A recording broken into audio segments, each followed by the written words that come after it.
Back at E3 2014, we launched a beta for Hardline. We wanted to not only show you the game, but to let you play it for yourselves. Millions of you jumped in and had a great time, and as a result, the Visceral Games team learned a lot from players about what they wanted in the game. We've been poring over the data and feedback, and have already been putting a lot right into the game and sharing it directly with you. That was EA's Dan Motto, as he calls himself, on the Battlefield blog right there, talking about Battlefield Hardline, of course, where you can get now pink skins for your AK-5C rifle, which is amazing, but I have this overwhelming feeling that it's going to be fucking pointless if the game doesn't work, like Battlefield 4 didn't work. So, very quickly, you're watching some Battlefield 4 gameplay right there. It's Final Stand DLC, the newest DLC, which is absolutely awesome. Really enjoyed it, so I thought I'd use some gameplay. It's also an interesting talking point, but first, will game launches be better in 2015? So, genuinely guys, I feel that this year has been really terrible. I mean, even before this year, pretty much since next generation consoles, everything has been awful. And things have to change, obviously, which I've spoken about before. That's why I wanted to use some Battlefield 4 gameplay right here, or Battlefield Netcode, as it was later called, because it's one of the worst game launches I've ever seen, but for what turned out to be one of the best games I've ever played. So, I'm just hoping that Battlefield Hardline won't do the same thing in 2015, and if Visceral can manage to make Battlefield Hardline work well, netcode wise and server wise, you know, no problems like that, apart from perhaps like the first couple of days, which I think everyone has to kind of lay off a little bit. I mean, it is shitty, it shouldn't happen, but it doesn't necessarily mean that that's representative of how this game's going to run. It's just, you know, them tuning up and kind of not anticipating exactly how it's all going to go down, which is of course what betas are good for, but hopefully more devs will learn about that soon. So yeah, 2014 has been genuinely pretty bad. You know, coming out of Battlefield 4 late last year, and then we had games this year, oh my god. Halo Master Chief Collection, 343 Industries, who you kind of expect to do a decent job, especially considering they're remastering old games. And obviously the campaigns to those games, the remastering process in general, is pretty good. You know, it's pretty cool. There's nothing wrong with that. You may think it's awesome, or you may not really be bothered, but you can't really complain about it that much. But the online play, which is a big part of what Halo is about, obviously, was just genuinely shit from day one in Master Chief. You know, you're waiting 30 minutes to matchmake 2v2s and stuff like that is really not good. You know, this is with all of our latest cloud servers and all of this kind of stuff, which is just, it's very worrying, obviously, because Halo 5 Guardians launches next year, and we've got the beta for it. For those who have the Master Chief Collection, late in December you'll get the beta. And it's going to be a very good chance to see how it all turns out. But I do worry that if 343 can't make, you know, a 2v2 game work properly, then how is Halo 5 Guardians going to turn out? Now, there's a bunch of technical things that go into that, but obviously, we hope that Halo 5 Guardians is good. And then, to talk about some other dodgy games this year, we had Drive Club, which was really pretty terrible in terms of servers and connections right at the very beginning, and going forward as well. It's kind of been problematic at the very least. And then more from Ubisoft, Assassin's Creed Unity, which is, wow. Now, that's not just servers, that's some of the biggest kind of glitchiness I've seen caused by kind of processing of the actual game.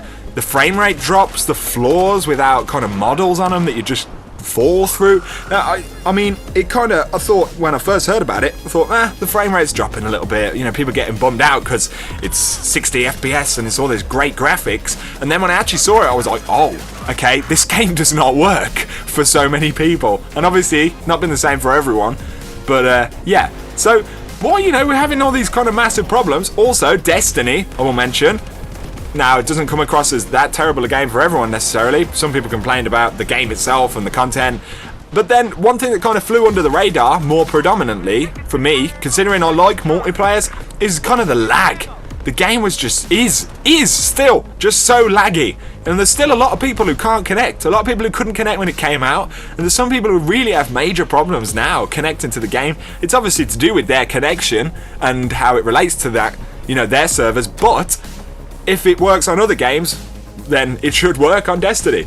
So that game was laggy as hell, and Bungie need to make sure that shit works out better next time. So Battlefield Hardline next year, This is a big test for EA and for Visceral as well. You know, I almost feel sorry for Visceral right now because the amount of pressure on them is just immense. Although they did kind of know what they were letting themselves into. Battlefield is a very kind of fussy community, and after last year, quite an irritated one as well. So yeah, it's going to be a tough job with Hardline. And if they can make that game launch and run without lag, you know, in the long term, or should we say in the first few weeks, you know, if it's obvious that the netcode isn't a major issue, you're not getting shot around corners, getting booted or anything like that, then obviously I think they will have done a really good job. So I'm actually quite curious to see how that turns out. Now, Tom Clancy's The Division. That to me looks like it could be a really good game. Obviously Ubisoft are developing it, so we just hope that they do wrap it up properly, don't just push it out there. Ubisoft has soared over the past few years. It just seems to have been increasing the amount of pressure on themselves as a developer and publisher. You know, you kind of think that they had a little bit more space to go, hang on, you know, you might lose a couple of quid, but let's make this thing work. So that's going to be interesting. Tom Clancy's The Division, and then Star Wars Battlefront 3, which apparently is going to drop next year. The new version of that made by DICE, which I am, you know, I love DICE games. I think Frostbite 3 game engine is simply, you know, stuff like that is the future of good looking, you know, games with good physics as well. So with Star Wars Battlefront, I really hope that they don't get these massive lag problems, or especially any kind of problems with actual graphics or frame rate would be absolutely awful. But you know, I think the scope right now for the devs and the console developers as well is actually pretty good for them to just say, you know, let's spend some extra time, let's rethink our schedules of how to produce these games, and then when things aren't looking good a couple of months in advance, let's, you know, do more of what kind of EA did with Battlefield Hardline and actually delay it. So obviously, we don't know whether that's going to work out for the best yet. I think it will work out for the best with content in the game. Whether they can handle the Frostbite engine and the netcoding for Battlefield, you know, being Visceral, whether all of that wraps up and is perfect, I don't know. But, you know, I just hope that next year is a much better year for games. So let me know what you guys think. You know, are you expecting next year to be better, or do you think it's just going to be an absolute rerun? I guess what I'm saying more than anything is that please don't do this to us again. But that's not to say that, you know, they really care. Because like someone said to me, you'll probably know who you are if you hear me say this. I can't remember who said it, I do apologise. But yeah, they said that, you know, they treat gamers like they have very short-term memories. And I guess that is pretty much true. They do kind of have very little respect, publishers, for kind of the actual gamers, the people who are playing the games. But I don't think we have short memories as much as they think.